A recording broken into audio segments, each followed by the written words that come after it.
Isn't it strange how princesses and kings? By the late 1960s, Jamaica was a nation in transition. Just a few years removed from independence in 1962, the island's music reflected the optimism, anxieties, and shifting rhythms of its people. Ska had energized the dance halls. Rocksteady had slowed things down to a soulful sway.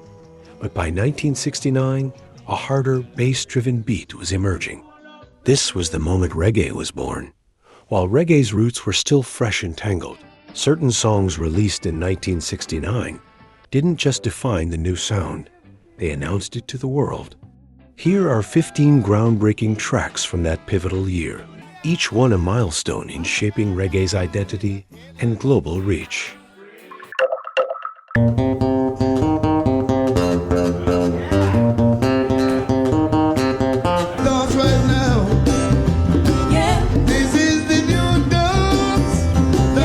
Every genre needs a name, and reggae got its identity thanks to Frederick Toots Hibbert. Do the Reggae wasn't just a catchy dance tune, it was a manifesto. With its raw energy and gospel-tinged vocals, the track captured the street slang of Kingston and transformed it into a label for an entire musical movement. Reggae, reggae, reggae, reggae, gonna do the reggae, hey, la,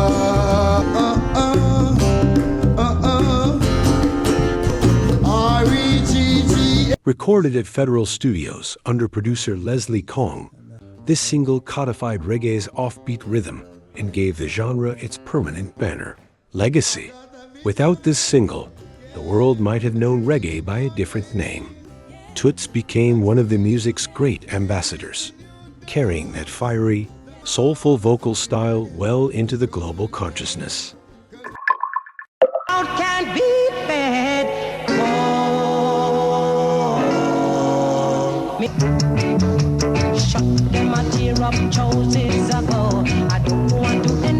If Toots gave reggae its name, Desmond Dekker gave it its passport. Israelites exploded internationally in 1969, topping the UK charts and reaching the US top 10. For millions of listeners abroad, it was their first exposure to reggae's syncopated rhythms and the lilting cadence of Jamaican patois. Dekker, often singing about the struggles of the working poor,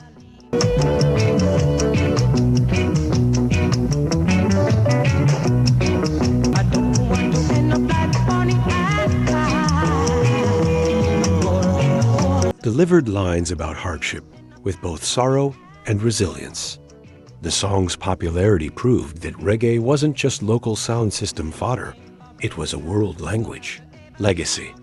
Israelites remains one of the most important recordings in reggae history, the true moment the genre crossed into mainstream global awareness.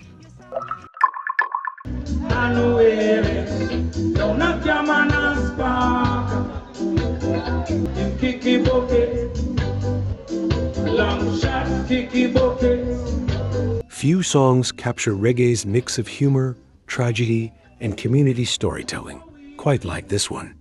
Written about a racehorse named Longshot who literally died mid-race. Longshot Kicked the Bucket became a smash in Jamaican dance halls and among the Caribbean diaspora in Britain.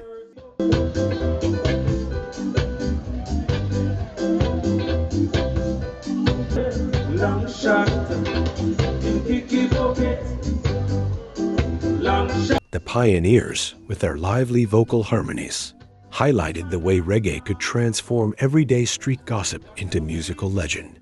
Trojan Records in London quickly pressed it, helping cement the Pioneers as pioneers indeed, bringing reggae deeper into British pop culture.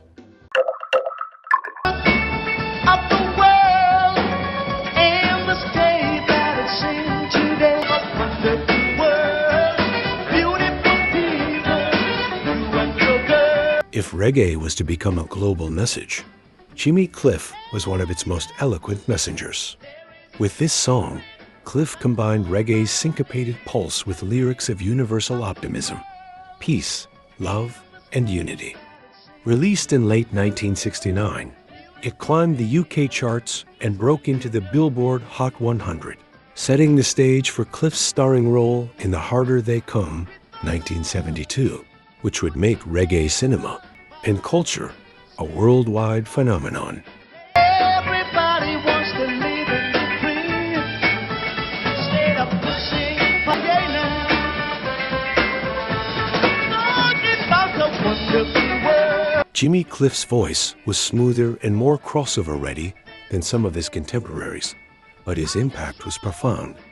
He showed reggae could be pop, protest, and poetry all at once. Every night me go to sleep, all corner I stand in mine. Through all the No history of reggae's formative years would be complete without controversy, and Max Romeo's Wet Dream provided it in spades. With lyrics brimming with sexual innuendo, the track scandalized radio programmers who promptly banned it.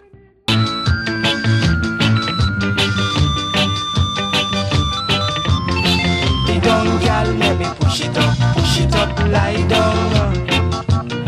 Ha! But censorship only fueled its popularity. The single climbed to the UK top 10, proving that reggae could sell records on a mass scale even when polite society recoiled. For Romeo, it was the beginning of a long career, later marked by sharp political and cultural commentary. Wet Dream wasn't just a novelty, it revealed reggae's willingness to push boundaries, whether social, lyrical, or musical. All right, C-Trends fam, let's keep it real. We're pouring our hearts into bringing you the best celebrity news and music deep dives. But check it, a massive 98% of you aren't subscribed yet. Subscribing is how you can truly support us, helping us grow and create even better content. If you're vibing with what we do, take a sec to hit that subscribe button. It's free and makes a huge difference.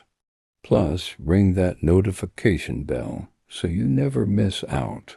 Let's flip that 98% and build this C-Trends family together.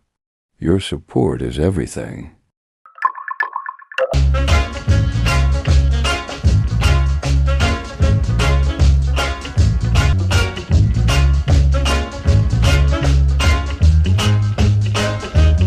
Produced by the legendary Lee Scratch Perry, Return of Django was an instrumental oddity that somehow became a hit. Infused with spaghetti western swagger, Perry's track charted in the UK and introduced many listeners to his offbeat genius.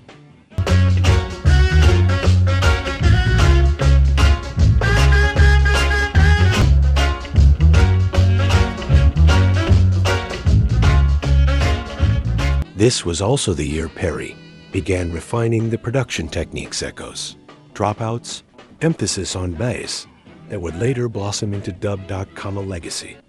More than just a chart success, Return of Django hinted at the radical studio innovations to come.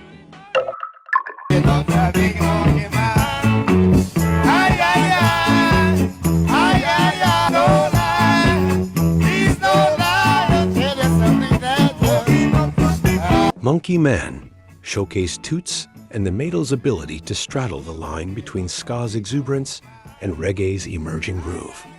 With its infectious chorus and buoyant energy, the song became a Jamaican classic, and decades later, it found new life when the Specials covered it during the UK ska revival.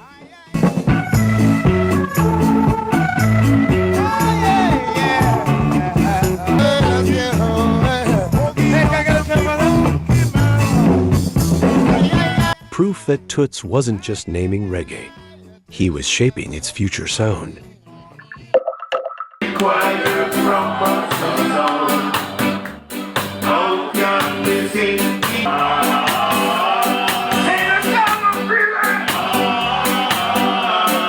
A song that transcends reggae itself. Drawing directly from Psalm 137, the Melodians' Rivers of Babylon is one of the first explicitly Rastafarian hymns to enter popular circulation. Its lament over exile and yearning for Zion gave reggae a deep spiritual and cultural dimension.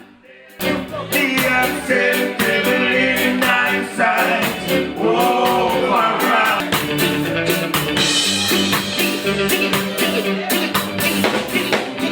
The song would later be reintroduced to the world via Boney M's disco cover, but the Melodians' original remains a cornerstone of roots reggae. This track established reggae as not just dance music, but also spiritual testimony.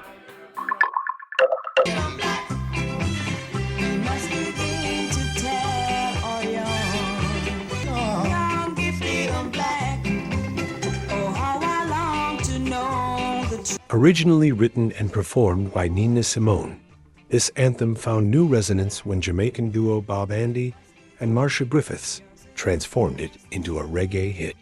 In 1970, it would climb into the UK top 5, but its groundwork was laid in 1969 when the duo began cutting tracks that would resonate with black youth in Britain.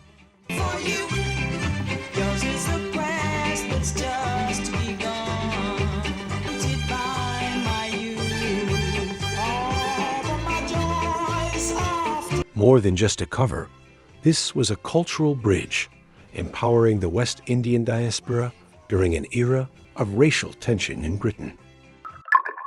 Those are the guys you suit me all the ring of frown. Those are the guys they put you down. Having made their name in rocksteady with songs like The Tide is High, later covered by Blondie, the Paragons adapted beautifully to reggae's emerging beat. Wear You to the Ball was a dancehall favorite, proof that vocal harmony groups could thrive even as the genre's rhythm shifted. Those are the guys you suit me all the day tonight. I'm gonna wear you to the ball. Their success showed reggae could carry forward the sophistication of rocksteady harmony into a new era. You know, bro, there's just something magical about listening to a reggae album on vinyl. The warmth of the sound, the ritual of dropping the needle on the record. It's a whole different vibe that digital just can't match. And if you've ever wanted to get into that classic vinyl sound, but didn't know where to start, I've got you covered. I've been checking out this Victrola Bluetooth portable suitcase turntable. It's the perfect way to get started with vinyl. You just pop it open, put on a classic album like Bob Marley's Exodus or Toots and the Maytals' funky Kingston, and let the groove take over. The best part is, it's a suitcase design, so you can literally take your reggae vibes anywhere to the backyard, a friend's place, or just move it from room to room. And it even has Bluetooth, so you can stream music from your phone when you're not spinning records. It's the best of both worlds. This is a great starting point for any fan who wants to feel the foundation of the groove in a whole new way. If you're interested in grabbing one for yourself, I've put a link to it in the description below. Clicking that link and buying one is an awesome way to support the channel and help us keep bringing you more deep dives into the music we all love. So go check it out, and let's get back to the countdown. Me no want no contention. Me just want the reggae, reggae intention. Me just want the reggae, reggae in jaggy. Me just want. In Britain, Jamaican immigrants were laying the groundwork for a reggae scene of their own. Dandy Livingston, born in Jamaica but based in the UK, recorded Reggay in Your Jaggy, one of the first playful reggae crossovers produced in London. Lady, come to jiggy, reggae in the morning, reggae in the evening. This track signaled reggae's migration beyond Jamaica, where it would fuse with British youth culture and later inspire ska revival movements.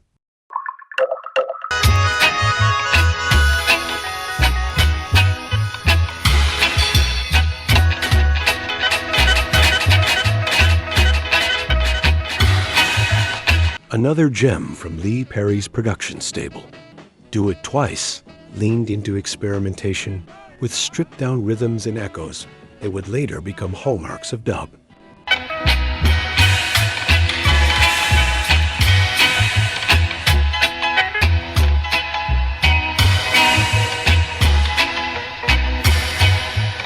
Though less commercially known, this track's production approach directly foreshadowed reggae's transformation into a producer-driven genre.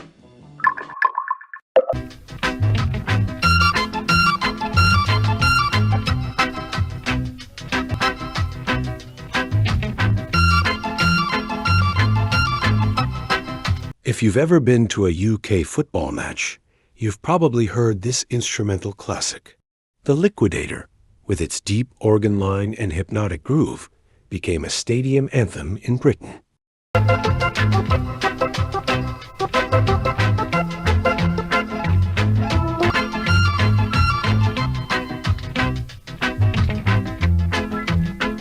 Its presence in sports arenas shows how reggae rhythms embedded themselves into the fabric of British culture in ways beyond the charts.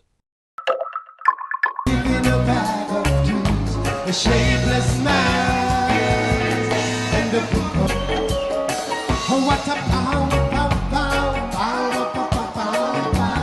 Though more widely recognized in the early 70s, versions of this soulful anthem were already circulating in 1969. I know the sun will be only missing for a while. Oh, what a power. The Heptones' blending of spiritual themes with reggae rhythm made them one of the key harmony trios bridging rocksteady and reggae. All right, C-Trends fam, let's keep it real. We're pouring our hearts into bringing you the best celebrity news and music deep dives. What? Check it. A massive 98% of you aren't subscribed yet. Subscribing is how you can truly support us, helping us grow and create even better content. If you're vibing with what we do, take a sec to hit that subscribe button. It's free and makes a huge difference. Plus, ring that notification bell so you never miss out. Let's flip that 98% and build this C-Trends family together. Your support is everything.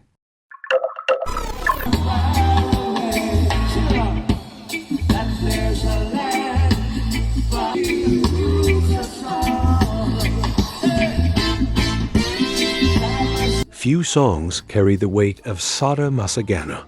Though its wider release came in the 70s, the Abyssinians began performing and recording early versions in 1969.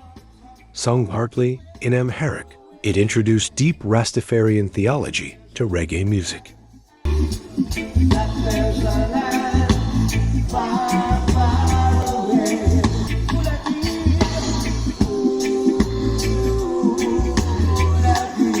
Over time, it became one of the most covered songs in reggae, a spiritual cornerstone of roots reggae. If you enjoyed this episode, then go watch this video.